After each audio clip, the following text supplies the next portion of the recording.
Ladies and gentlemen, when your name is called, please come through the railing at the front here and into the well of the court, and please line up in front of the bench so I can administer your oath.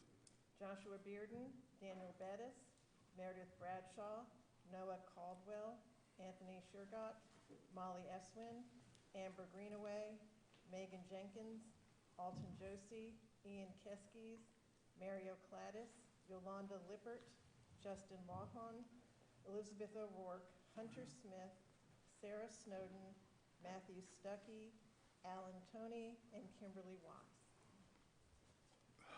Wow.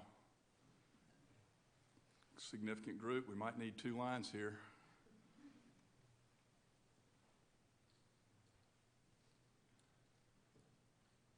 You just make a separate line up here in the front, it's fine.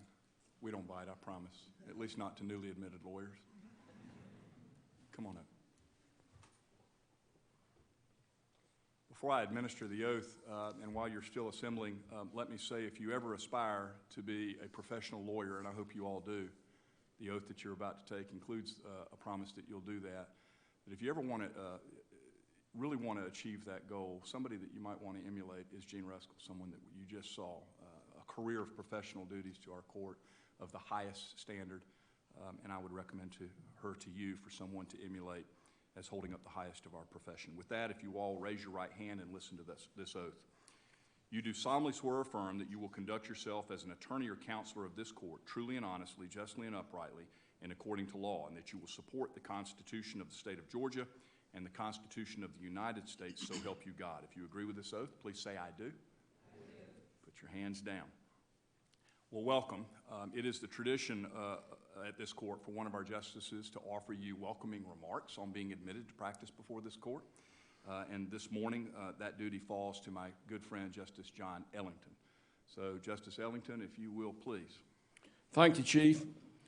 It is my honor this morning to congratulate all of you to being sworn into the highest court of this state.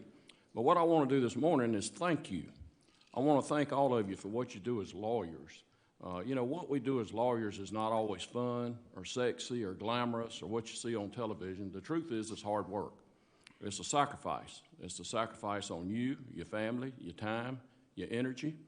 But I want all of you to know that before I'm a judge, I'm a lawyer. And all of these folks that I serve with up here are lawyers before they're judges.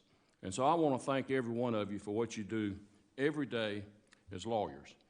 I tell folks all over Georgia that the quality of life in any community depends on the quality of leadership. And it has been my experience as I travel throughout the state that the leadership throughout the state is provided for by lawyers. It doesn't matter if it's the courtrooms, the boardrooms, government, business, industry, where I come from, agriculture, technology, education. It's the lawyers that provide the leadership. You know, lawyers are problem solvers. And so I want to suggest to you as you go through your professional life that you improve the quality of life wherever you are in your own community. Now, we are very fortunate today, here on this special day, that you're here when we are honoring one of our own, Jean Ruskell. As the Chief said, she is a great example of leadership and public service that we all should emulate. She has been faithful to the people of the state of Georgia. She has been faithful to the rule of law, and she has been faithful to the appellate courts and the judiciary of this state. Now, I tell folks all the time that there's life outside the courthouse. Get one. Many of you have heard me say that. It's just interesting this morning, though, as we're recognizing Jean Ruskell, that the fellow that had her job before her was a man named Scott Henwood. I served with Scott for several years on the Court of Appeals when he was the reporter of decision before Jean.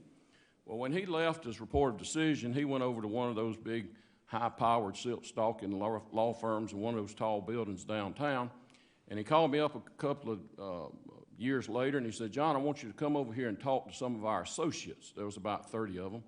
And I went over there and I talked to them, and as I was talking to them, I said, there's life outside the courthouse. Get one. So I bumped into Scott 2 or 3 weeks later. He said, John, I appreciate you coming to talk to our folks. You remember you told them there's life outside the courthouse. Get one. I said, yeah. He said, well, we had 4 to quit the next week. I don't want anybody to quit. But there's life outside the courthouse. Get one. Well, Gene Ruskell has a life outside the courthouse. I heard Coach Smart say this weekend that we all need to do the duty that lies nearest. And I think her duty going forward is that of grandmother. She's the grandmother of one and one on the way. And I want to thank and congratulate her as she retires for her duty that lies nearest in her next life and her life outside the courthouse. Now, we're also here today on another special day. Today is Election Day. At home, we call it Voting Day. But in any event, I want to encourage all of you to go vote. And it's important what we do today in our democracy. But I'll suggest to you that it is our system of justice that separates us from all the other countries in the world. Nobody else has our system of justice. You know, in a lot of countries, they don't have courthouses. It's whoever's got the biggest gun or the biggest stick on that day. And that's why it is incumbent upon all of us as lawyers to protect and promote our system of justice and the rule of law. You know, I tell folks that it's one thing for somebody to lose a case. It is much worse for them to lose confidence in the system. As lawyers, we are all guardians of our system of justice. Now, I want to close by telling you that the motto of the state of Georgia is wisdom, justice, and moderation. But the motto of the colony of Georgia was non sibi sed alius, not for ourselves, but for others. And I suggest to you today, that as you're being sworn into the highest court of this state, that you need to use your law degree. You need to use your bar card. You need to use your tools. And you need to use your leadership to improve the quality of life for the people in your community and the people throughout the state of Georgia. I salute you and I congratulate you. Thank all of you.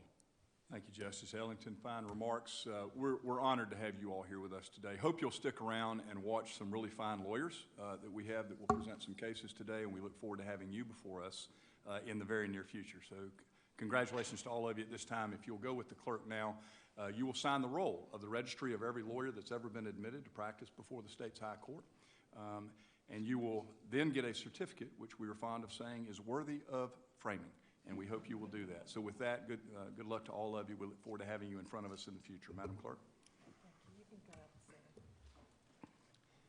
And before we get to the cases, let me say, Gene, congratulations. We're honored to congratulate you today on a really fine career. And to your family, thank you all for being here. It's a great day. Wish you the best of luck. Chief Judge Rickman, thank you on behalf of our court for the Court of Appeals being here to present Gene with such a worthy recognition. We always appreciate having you here, sir. Thank you. Give the court a moment to clear out, and then we'll proceed.